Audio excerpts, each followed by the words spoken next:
Hello दोस्तों, स्वागत है आपका हमारे इस YouTube चैनल पे।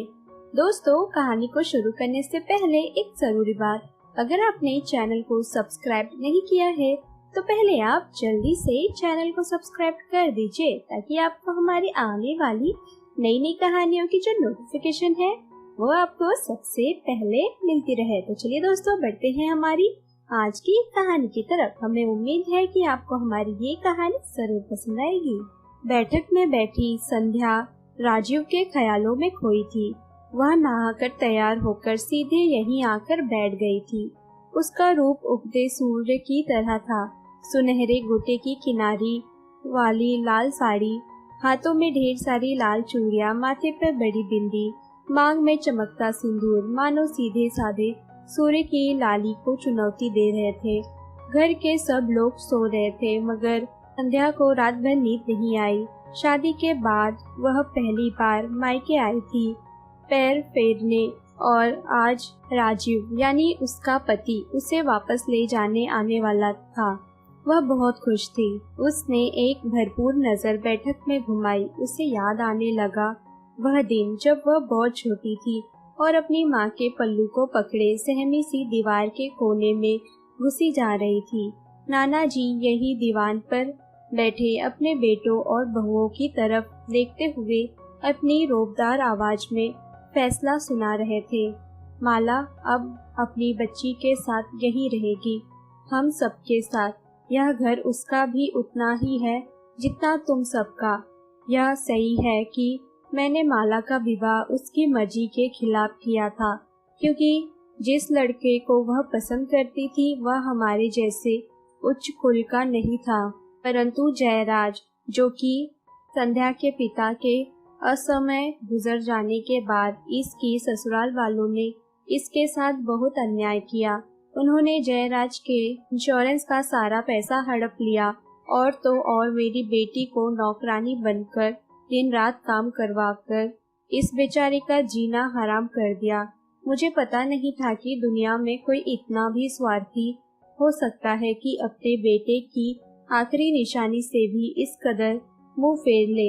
मैं अब और नहीं देख सकता। इस विषय में मैंने गुरुजी से भी बात कर ली है और उन्हें भी यही राय है कि माला बिटिया को उन लालचियों के चंगुल से छुड़ाकर यही ले आया जाए। फिर कुछ देर रुक कर वे आगे बोले, अभी मैं जिंदा हूँ और मुझ में इतना सामर्थ्य है कि मैं अपनी बेटी और उसकी इस फूल सी बच्ची की देखभाल कर सकूं। मैं तुम सबसे भी यही उम्मीद करता हूँ कि तुम दोनों भी अपने भाई होने का फर्ज बखूबी अदा करोगे। और फिर नाना जी ने बड़े प्यार से उसे अपनी गोद में बिठा लिया था। उस वक्त वह अपने आप को किसी राजकुमारी से कम नहीं समझ रही थी।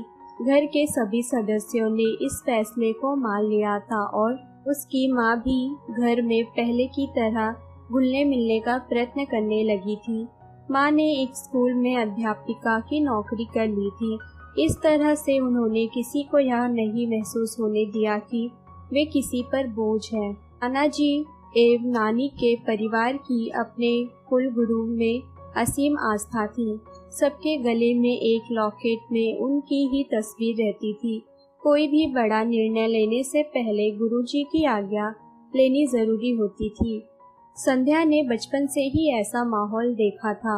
अंत वह भी बिना कुछ सोचे समझे उन्हें मानने लगी थी। अत्यधिक व्यवस्था के बावजूद समय निकलकर उसकी माँ कुछ वक्त गुरुजी की तस्वीर के सामने बैठकर पूजा ध्यान करती थी।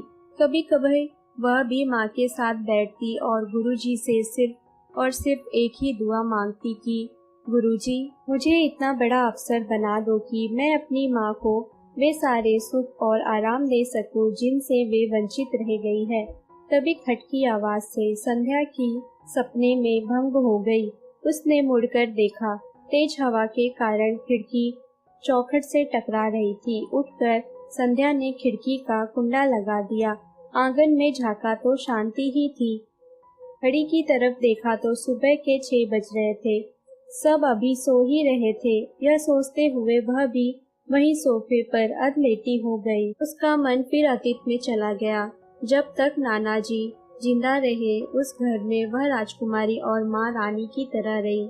मगर यह सुख उन दोनों के हिस्से बहुत दिनों के लिए नहीं रहा था।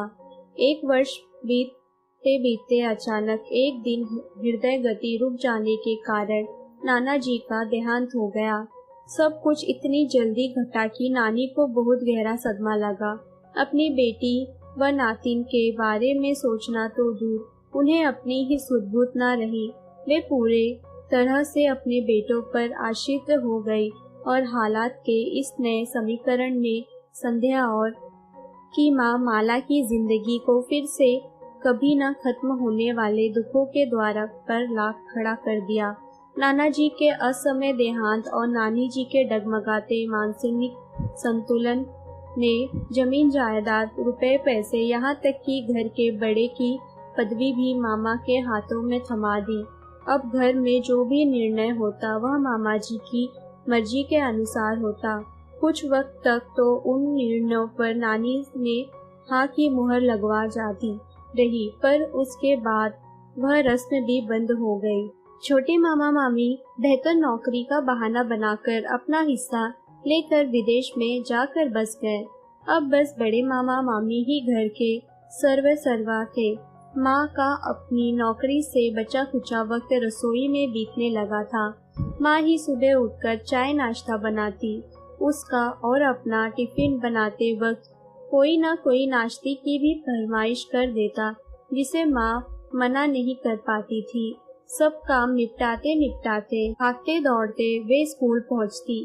कई बार तो संध्या को देर से स्कूल पहुँचने पर डांट भी पड़ती। इसी प्रकार शाम को घर लौटने पर जब माँ अपनी चाय बनाती तो बारी बारी पूरे घर के लोग चाय के लिए आ धमकते और फिर वे रसोई से बाहर ही नहीं आ पाती। रात में संध्या अपनी पढ़ाई करते करते माँ का इंतजार करती कि कब वे आए तो वह उनसे किसी सवाल अथवा समस्या का हल पूछे।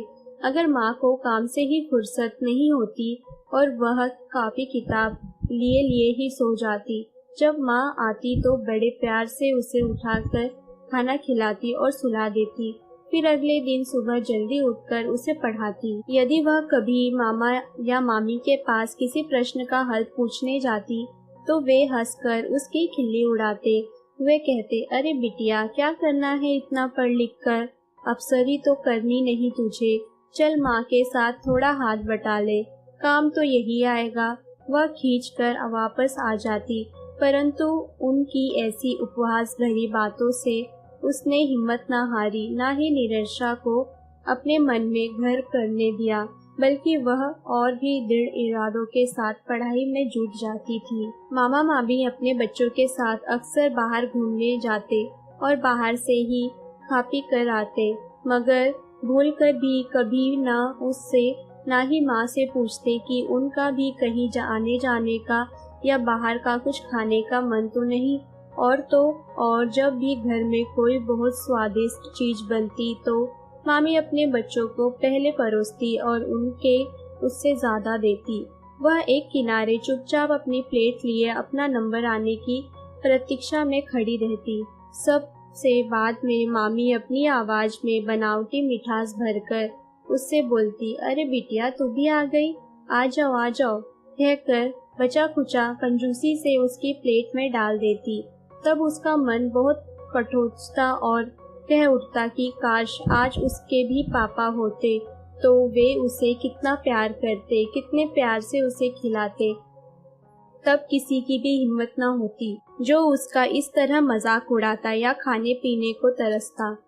तब वह तकिए में मुंह छुपाकर बहुत रोती, मगर फिर माँ के आने से पहले ही मुंह धोकर मुस्कुराने का नाटक करने लगती कि कहीं माँ ने उसके आंसू देख लिए तो वे बहुत दुखी हो जाएगी और वे भी उसके साथ रोने लगेगी, जो वह हरगिज नहीं चाहती थी।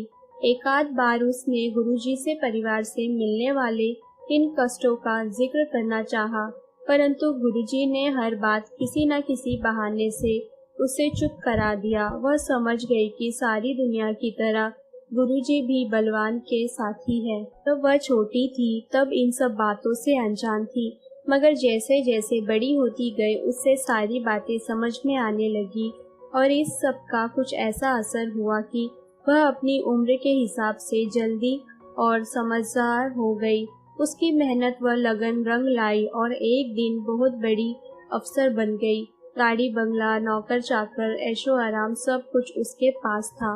उस दिन माँ बेटी एक दूसरे के गले लगकर इतना रोई कि पत्थर दिल हो चुके मामा मामी की भी आंखें भर आई। नानी भी बहुत खुश थी और अपने पूरे कुनबे को फोन करके उन्होंने बड़े गर्व से यह खबर सुनाई।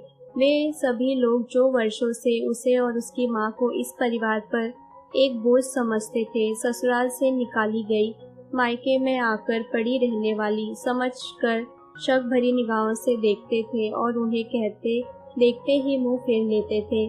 आज वही सब लोग उन दोनों की प्रशंसा करते नहीं थक रहे थे। मामा मामी ने तो उसके अफसर बनने का पूरा क्रेडिट ही ईश्वर को दे दिया था और गर्व से इतराते फिर कह रहे थे। समय का चक्र मारो फिर से घूम गया था। अब माँ व संध्या के प्रति मामा मामी का रवैया बदलने लगा था। हर बात में मामी कहती, अरे जीजी बैठो ना, आप बस हुक्म करो, बहुत काम कर लिया आपने। मामी के इस रूप का संध्या खूब आनंद लेती। इस दिन के लिए तो वह कितना तरसी थी। जब सरकारी बंगले में जाने की बात आई तो सबसे पहले मामा मामी ने अपना सामान बांधना शुरू कर दिया।